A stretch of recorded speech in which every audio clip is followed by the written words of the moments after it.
Hi all, welcome to my channel Navi life style. இன்றைக்கான video என்ன பார்க்க போகிறோம் அப்படின்னா, நம்ம அளவு ப்ளவுஸ் வச்சு ஸ்டிச் பண்ண ப்ளவுஸில் அளவுகள் எல்லாம் எப்படி கரெக்டாக ஸ்டிச் பண்ணியிருக்கோமா அப்படிங்கிறத நம்ம செக் பண்ண போகிறோம். வாங்க இப்போ வீடியோக்குள்ளே போகலாம்.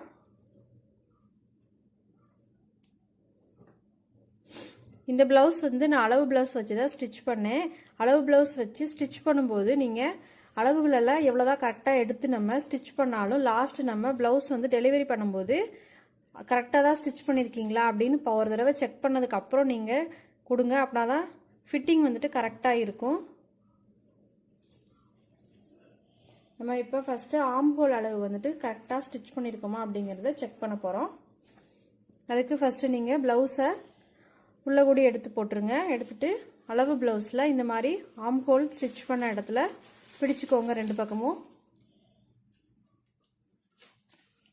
பிடிச்சிட்டு நீங்கள் ஸ்டிச் பண்ண ப்ளவுஸ்லையும் வாரேன்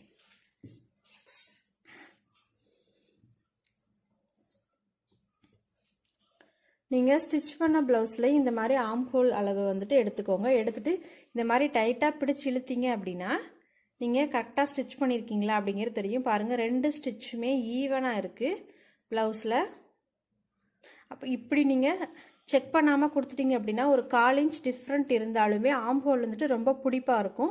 ப்ளவுஸ் வேர் பண்ணும்போது கஷ்டமாக இருக்கும். ஸோ நீங்கள் கரெக்டாக ஸ்டிச் பண்ணலாம் அப்படின்னு கொண்டு வந்து ரிட்டன் கொடுப்பாங்க. ஸோ அது வந்து ஒரு பெரிய கம்ப்ளைண்ட்டாக வரும்.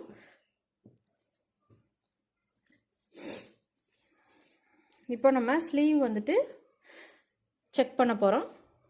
ஸ்லீவ் வந்துட்டு இந்த மாதிரி வச்சு செக் பண்ணுங்கள். இது வந்து நார்மல் ப்ளவுஸு, நல்லா இந்த மாதிரி இழுத்து பிடிச்சி செக் பண்ணுங்கள். அப்படின்னா தான் கரெக்டாக இருக்குன்னு அர்த்தம். இந்த மாதிரி இழுத்து பிடிச்சி செக் பண்ணுங்கள், கரெக்டாக இருக்குது.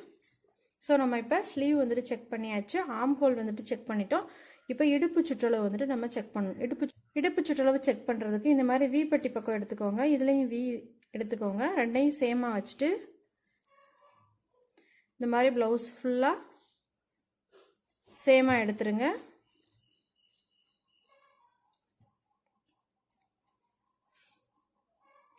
சேமாக வச்சு பார்த்தீங்கன்னா டிஃப்ரென்ஸ் தெரியும். ஸோ நமக்கு இந்த ப்ளவுஸில் அளவு ப்ளவுஸை விட நம்ம இப்போ ஸ்டிச் பண்ண ப்ளவுஸ் வந்துட்டு ஒரு 1 இன்ச் வரைக்குமே எக்ஸஸாக இருக்குது. ஸோ நமக்கு ஆம்ஹோல் கரெக்டாக இருக்குது. ஸ்லீவ் வந்துட்டு கரெக்டாக இருக்குது. நமக்கு இடுப்பு சுற்றளவு மட்டும் கொஞ்சம் லூஸாக இருக்குது. ஸோ நம்ம ரெண்டு சைடு ஒரு பாயிண்ட் அளவுக்கு வந்துட்டு இடுப்பு சுற்றளவில் மட்டும் நம்ம பிடிச்சடிச்சு கொடுத்துடலாம். இப்படி தான் நம்ம வந்துட்டு ப்ளவுஸ் வந்துட்டு நம்ம ஸ்டிச் பண்ண ப்ளவுஸ் வந்துட்டு நம்ம கரெக்டாக தான் ஸ்டிச் பண்ணியிருக்கோமா அப்படிங்கிறத செக் பண்ணணும். நான் இந்த ப்ளவுஸ் வந்துட்டு ஒரு அளவு ப்ளவுஸ் வச்சு தான் ஸ்டிச் பண்ணேன். அளவு ப்ளவுஸ் வச்சு ஸ்டிச் பண்ணுறது கரெக்டாக வரமாட்டேங்குது அப்படின்னு நினைக்கிறீங்கன்னா, நான் இந்த ப்ளவுஸோட வீடியோஸ் எல்லாத்தையும் நான் ஒரு பிளேலிஸ்ட்டில் கொடுக்குறேன். நீங்கள் போய் செக் பண்ணி நான் கொடுத்துருக்கிற டிப்ஸ் அண்ட் ட்ரிக்ஸை ஃபாலோ பண்ணி ஸ்டிச் பண்ணுங்கள். கரெக்டாக வரும். அளவு ப்ளவுஸில் இருக்கிற மாதிரியவும் பாருங்கள். சைடு ஜாயிண்ட்டு, ஆம் ஹோலு, கை ஸ்லீவ் எந்த ஒரு ஏற்ற இறக்கமுமே இல்லாமல் நீட்டாக வந்துட்டு நமக்கு வந்துருச்சு. இந்த வீடியோ உங்களுக்கு பிடிச்சிருந்துச்சு அப்படின்னா மறக்காமல் லைக் பண்ணுங்கள். ஃப்ரெண்ட்ஸ் அண்ட் ஃபேமிலிக்கு ஷேர் பண்ணுங்கள். நெக்ஸ்ட் வீடியோவில் பார்க்கலாம்.